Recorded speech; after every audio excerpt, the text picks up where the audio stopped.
Work-life balance. What is work-life balance? Work-life balance means maintaining a harmonious relationship between your professional responsibilities and your personal life.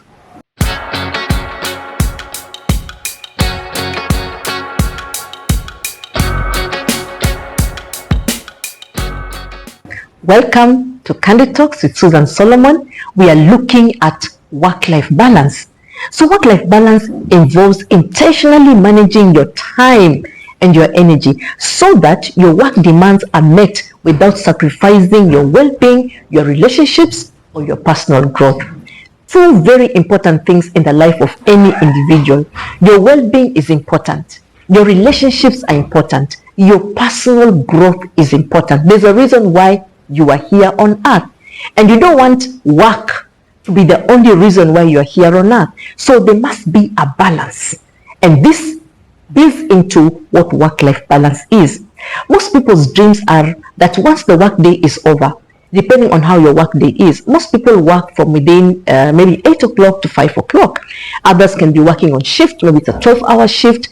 But there is a time whereby after you have done the work of the day, you want to come from work and then focus on activities that personally recharge and fulfill, like spending quality time with your family and friends, or engaging in your hobbies, watching that soap on TV, or that series you want to binge on it and just relax. Let's go of the strain that you had during the daytime, or just to fellowship with the people from your estate. You want to sit in your estate and then you sit with your neighbors and just talk about how the day has been, or talk about the country, or anything in general. All these contribute to work-life balance. So what are the pitfalls of not having a work-life balance? I will tell you my story. Some time ago, I was employed in a very, very good institution in one of the counties here in at the coast, and I was so addicted to my work. My children were small at that time. I think the eldest was about 12 years old, and the youngest was about 4. So I was so obsessed with that job. I was so happy to be working in such a prestigious organization. So my life was just work. Being a believer, I love going to church, but I even stopped going to church on weekdays. There used to be a very, very good weekday service. I stopped going. So my day was that the whole week from Monday to Friday, I'm at work until dark.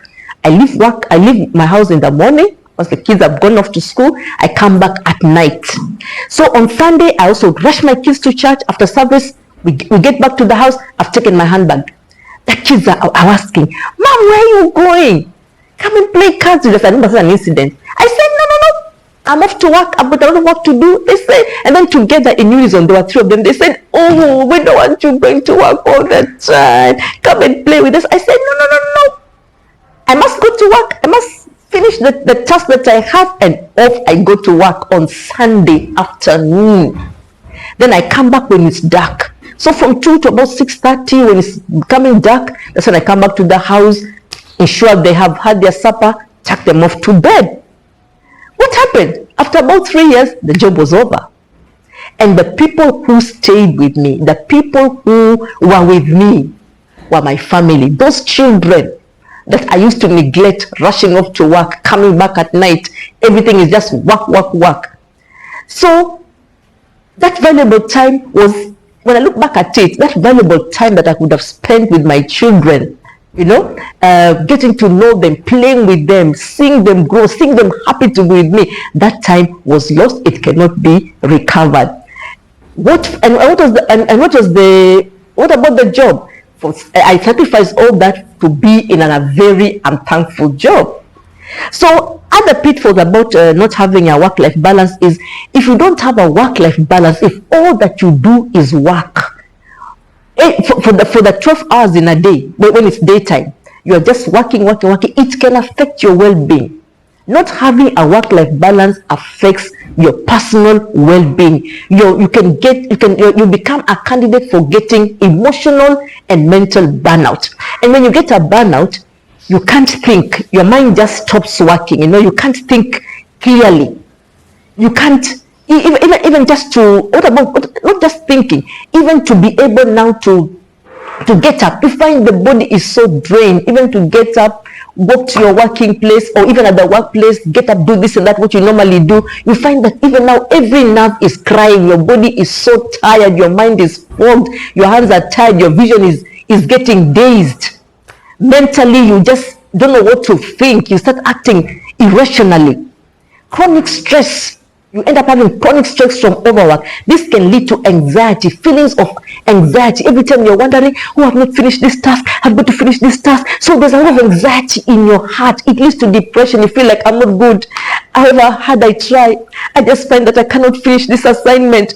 And also emotional exhaustion. You are so tired. You are tired at the workplace. You are tired on your way to work. You are tired on your way from work. You are tired even at home. You are just emotionally tired. You can't think straight. And then you know what also burnout does? It reduces your motivation. And it leads to a sense of helplessness or detachment from work. You just feel like, however hard I try, the mountain of work, I sit there. I have worked from 6 a.m. There's a lady I knew who used to go to work at 6 a.m. in the morning, and she goes back to her house at 10 p.m. at night. And she works from Monday to Sunday. What happened? Not because her work was bad. Her work was very, very good. So there was a boss who was trying to overwork her. So when she resisted, she was actually shown the door. So all those years when she worked for that company, from 6 a.m. in the morning to 10 p.m. at night, don't even have time to wash your clothes, don't even have time to, that money you're working for, you can't even spend it. You're always at work. It's always a thankless journey. At the end of the day, people who overwork find that it is a thankless effort. And by the way, this is not only for people who are in formal employment. You can also be doing your own business, but then you are so you're so taken up by that business that let's say you're making sweaters for sale. Maybe you're making some sweaters, then you sell them. Or maybe you're baking cakes at home and then taking them to the bakery to sell, or delivering them to a school, or you take orders. You can become so obsessed by it that you can find that you're making cakes from the time you wake up in the morning to late at night. You are baking cakes maybe you're making cakes from 6 a.m. to 12 midnight. You go to sleep, you wake up in the morning, now you're distributing them. And then again, the round again continues. This can wear you out. It can affect even your health. The pitfalls of work-life balance is that it can affect your physical health. Long hours at the workplace or long hours at your business. Maybe you have a shop. There are even those shops that open 24/7. There used to be a shop some years back in Nairobi.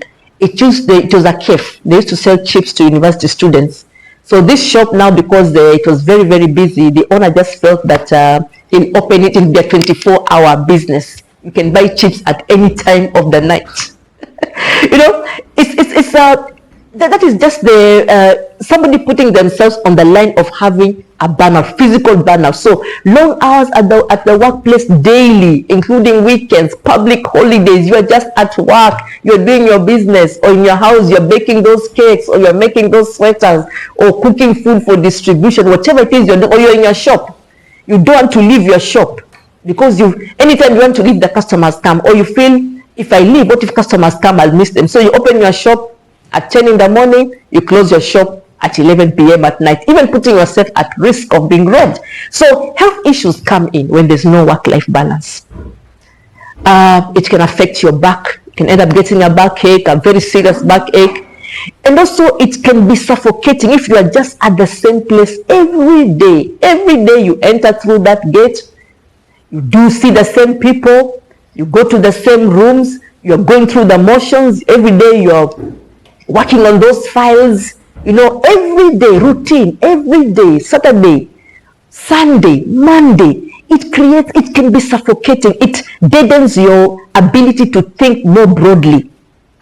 So the work can become monotonous. It can become boring. It can become suffocating. You become irritable. You become dull because you're doing everything. It affects your creativity and your enthusiasm. The pitfalls of not having a work-life balance, it can lead to poor diet. You're always at the desk working, or you're working in your business. So you don't worry much about the food that you eat. All you're worried about is the work that you are engrossed in. It can lead to poor diet. You can be at your desk just eating chips, dry chips, or taking coffee after coffee after coffee. When you reach home, you're too exhausted to cook food or to eat proper food. If you're working in your business, don't have time to cook for yourself, you're just working and working and working. It can lead to poor diet. Poor diet can lead to things like diseases. Also, lack of exercise. Maybe you take very long hours seated at your desk working, or you're sitting in a certain position. Maybe it's a tailor making clothes, or it's a researcher pouring into books, checking, getting information. So, no time to exercise. You just sit in a seated position. And when you sit too much, it can also affect your health. It can lead even to swelling of your feet and many other common side effects of a work-heavy lifestyle. Another pitfall of work-life balance, if you don't observe it, is relationships. When you don't have time for your family, you are always at work, or you are engrossed in that which you do. Even if you're not at the workplace, you can be in your house, but you're working on your computer, or you're working in the business that you're doing. Maybe you do your research home-based, or you're doing a remote job. So all the hours you just spend working. And if you're not working, you're worrying about the work. If you go out for holiday, you're busy with your laptop. You're working. No time. So you have no time for your family. It affects relationships. The children are taking care of themselves, or maybe they have a house help. You don't know the morals of that house help. You're not available for your children. You're not available for your spouse. You're not available even to form relationships. It affects relationships. At the end of the day, you might find that you are married to your work. And when push comes to shove, when you fall sick and you can't work anymore, what the employer will do, he'll just tell you, we are very sorry. We can give you some time to go and rest at home. Then maybe that sickness continues. Then they say, oh, now we think our business cannot suffer, we'll just recruit somebody else. There you are at home with a chronic back problem. You've moved your disc. You are sick, you are ailing, you are all alone. Your relationships were destroyed. You never had time for your family. Maybe the husband ran away. The children are now big. They don't come to see you because you never had time with them. You never formed, any bonding with them. What about professional performance? Without work-life balance, another pitfall, it can affect your professional performance. When you are to spend too much time at the workplace, it creates room for error. Because you are so tired, maybe you fall asleep when you're supposed to be looking at the switchboard. You can be an engineer, you can be working in that office, you're taking care of switches and all that, making sure that the machines are working well. But because you have overworked yourself, you don't have time to rest. You're working very long hours day after day. If somebody cannot come to work, you're the person who says, I can relieve that person. So you keep on working. It creates room for error. You can switch the wrong button. You can cause accidents. It can lead to accidents at the workplace. So it decreases your productivity. It decreases your creativity because you are just centered on one thing day after day. You are fatigued. And when a fatigued employee is an employee who is prone to make a lot of mistakes, and it lowers overall effectiveness. What about loss of purpose and fulfillment? Every day you are at work. If you're a driver, you are just driving. You are just driving. You take goods from this point to that point. You take workers to the field. So you do that from early morning to late at night, every day. It can even lose purpose and fulfillment. It just becomes mechanical.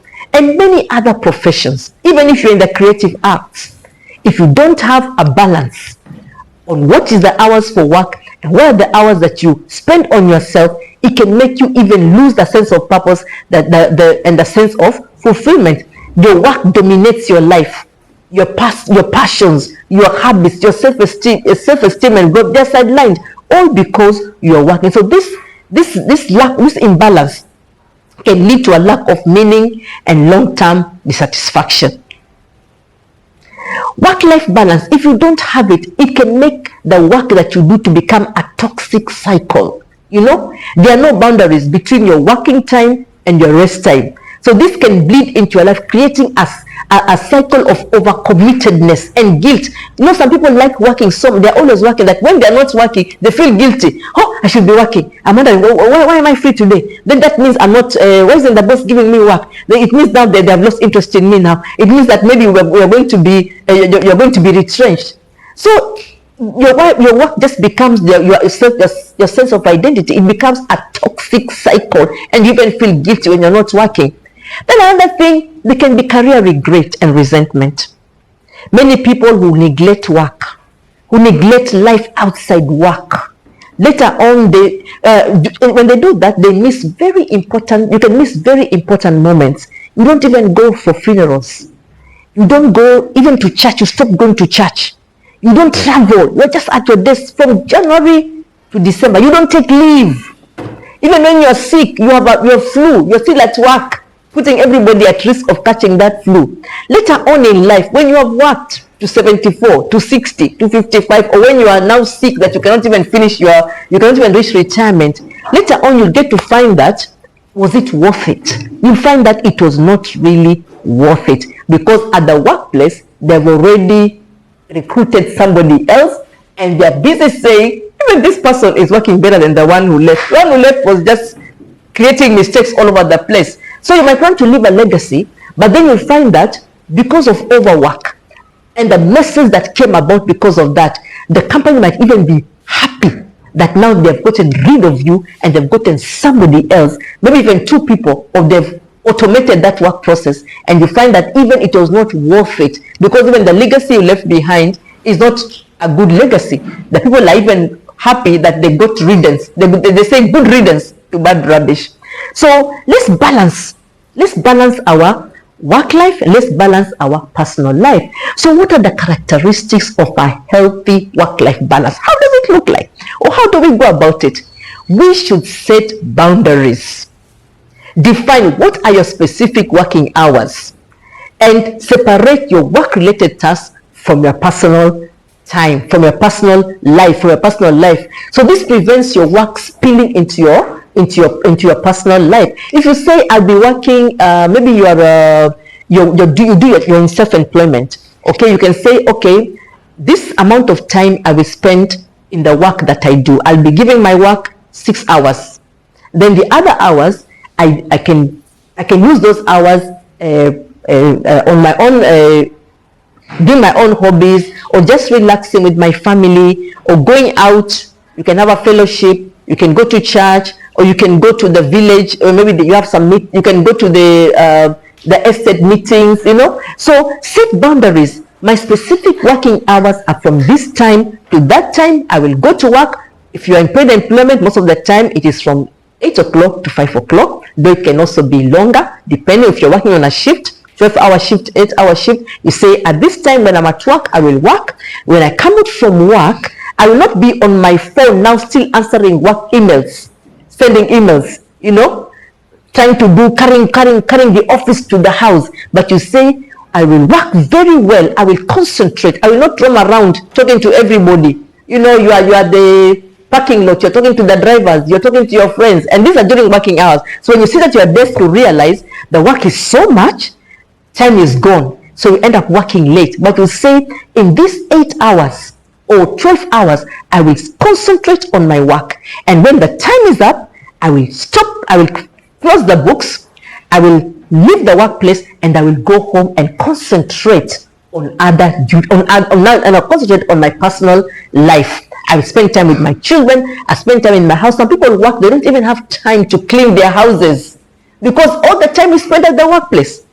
You go to work, you leave your house at 6 p.m., you arrive at your home at 10 p.m. You are so tired. The only thing you want to do, kick off your shoes, take a shower, get into bed.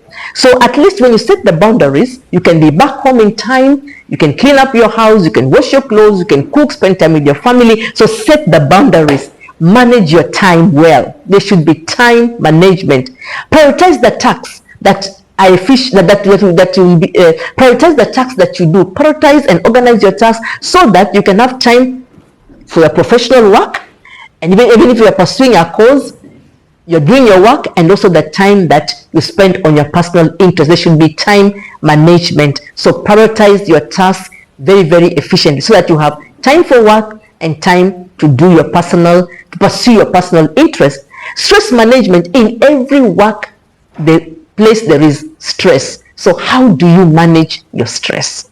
Whether you are in paid employment or whether you're doing your own business, there's an element of stress in every work. So practice mindfulness. Focus on being intensely aware of what you are feeling and sensing in that particular moment without interpretation or judgment. When you're at the workplace and you are facing the issue at the workplace, some kind of stress, focus. Why am I feeling stressed about this particular work that I'm doing, or this particular challenge that seems to be coming? Focus on it. Ask yourself, why am I feeling stressed? Get to the root cause so that you can know how to handle it. Exercise regularly. Take meaningful breaks at the workplace. You can decide, don't just sit at your desk for 12 good hours or 8 good hours. Work for 1 hour, take a break, go out, stretch your legs, come back again, take meaningful breaks. If you find your mind is getting cluttered up, unplug a bit, and then come back. If you find that the work has become so stressful, you can take a few days off work just to sit at home and just to relax your mind and focus on your life and focus on that job that you're doing. Don't keep on working when you feel so stressed. You feel so clogged up. You're just there, and then you end up having mental issues. So when necessary, you can plug off from work. Not because you're on leave. You can have taken your leave, but you've come back to work and you find that it's becoming too much. It's becoming too stressful. I'm losing direction. Just unplug. Take a day or two off, and then sit in your house or go somewhere quiet and just reflect on your life, reflect on your job, reflect on life in general, okay, so that you can recharge mentally and emotionally. After having that quiet time with yourself, asking yourself some very deep questions about the direction your life is taking, about the job you're doing, you feel emotionally charged. Mingle with other people who can give you good advice, such that you can now be able to go back to the workplace and give it your best shot again. So manage your stress. Flexibility. Whatever program you have, make sure you plan for things that you have not envisioned. Plan for eventualities. If this thing comes, okay, I know this is my week, but then suddenly during the week you're told there's a very urgent training that you need to attend in another town. Don't let it stress you up. Don't let it make you lose focus, Plan knowing that there can be interruptions in my plan. Or let's say you get some bad news. You're at the workplace, you're working on a project, you have a deadline, but then suddenly you get news of maybe a close relative has passed away and you must attend the burial. Don't be at work. You cannot even attend your close relative's burial because you are at work and you say, I'm not going to go for that burial. Now you start becoming a recluse. No. Plan even for the unexpected. This is my plan, but in case things don't go the way I've planned, how can I manage it? So when you're in your life, you should have flexibility. Give room for flexibility in case things don't go as scheduled. How will you handle it? How will you handle your personal responsibilities? How will you handle unexpected situations without compromising your work commitments? You can say, okay, I will take time off. I will go visit my very sick relative. Maybe you've got a news, a relative is very sick, or you've got a news at home you are needed, or maybe even you might wake up in the morning and find that you have a very sick child. You can't go to work and you're working on a very serious project and you have very stringent timelines. Plan for that. Attend to your child, and then after you've attended to your child, now take that extra time and work on your commitments, work on your deadlines. Remember, you were not just born to pay bills and meet deadlines. Make time to live, to love, and to be fully alive.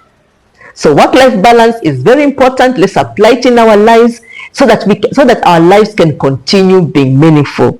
Thank you very much for tuning into today's episode. You can get in touch with us. We are trainers. We can train your teams. We can train your workers on how to maintain a healthy work-life balance. So get in touch with us. Our email will be shown on the screen. It is actually susansolomonlamba@gmail.com. You can also find us on LinkedIn. You're welcome. You can give your comments and we will answer your comments. Thank you very much and welcome once again to our next episode of Candid Talk.